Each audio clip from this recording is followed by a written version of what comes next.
This is one of those lenses that didn't really, spark my interest when it was announced, but having used it on this T5 for a while now, I've definitely grown to appreciate it. We're going to talk about why. Let's see if I can give you a bit of a clue. Not sure that did the job.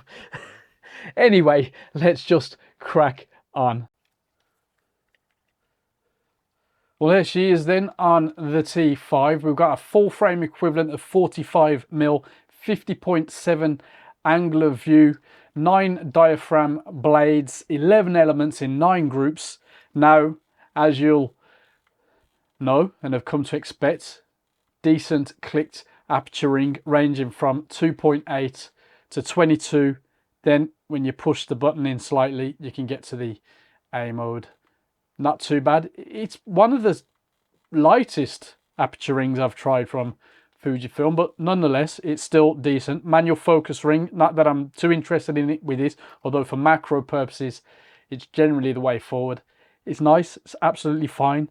Now if we just take off the included hood, there is a 43mm protector on there, as this is a loaner from Fujifilm, so 43mm filter thread.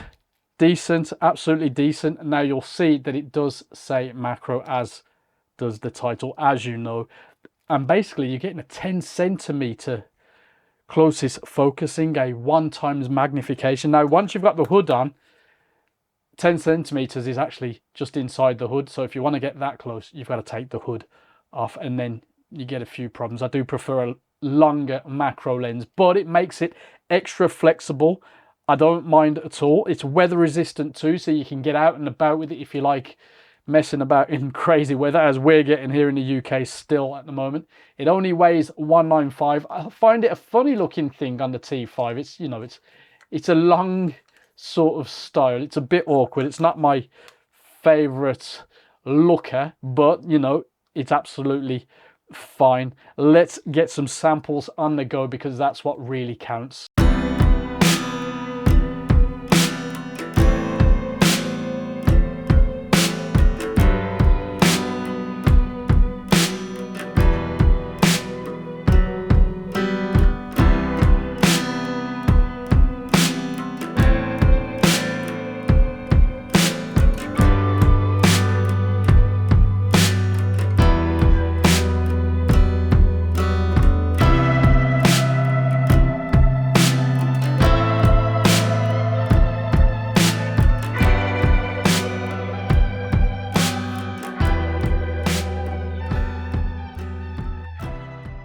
Build and handling is up to the usual XF standard, high quality, built to last. But let us know in the comments if you've had any issues.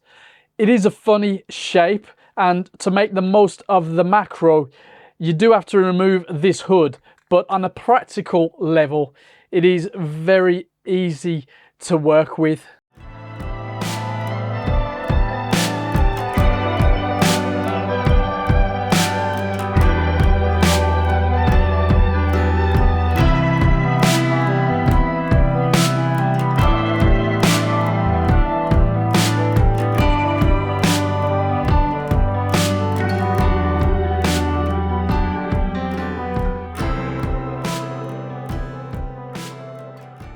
The autofocus performance is amongst the best I've experienced with any Fujifilm lens, and that was using the T5. And as you can probably see, it was smooth, fast, accurate, and it also works very well with face detection too. Now in video shooting, it's actually much closer to achieving those smooth focus pulls that I've really missed doing since I stopped using a Canon 80D for product videos.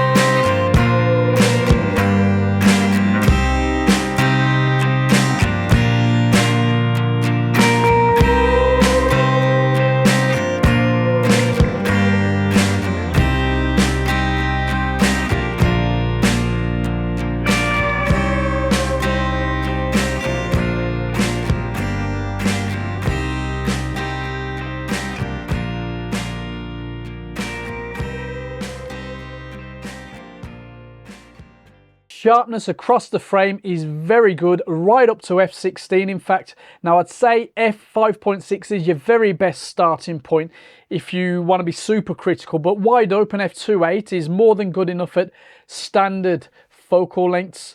Color rendering is spot on and contrast is excellent.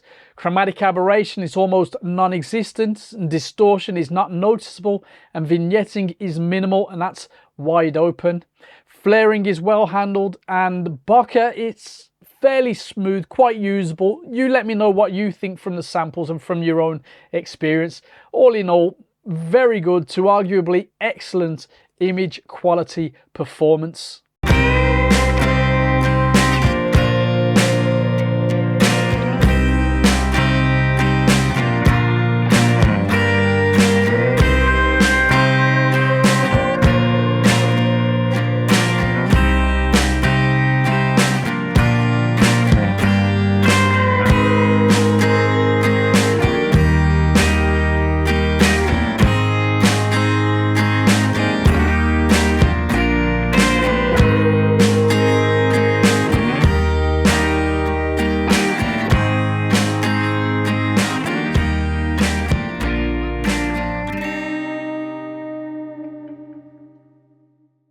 Yes, there are plenty of options around this focal length and with a faster aperture, but not necessarily as versatile other than in low light, of course. Now, at a fairly decent £599 at the time of recording, this is a winner for some, in all honesty. Now, while I prefer a longer macro lens, this is very much at home with tabletop macro work, street photography, general day-to-day shooting, even in dodgy weather thanks to the weather resistance. And as we saw in the intro, video pieces to camera and potentially product photography and product videography are covered with this one. All in all, a very appealing proposition. What do you think? Let us know if you've tried this lens, and I'll see you next week.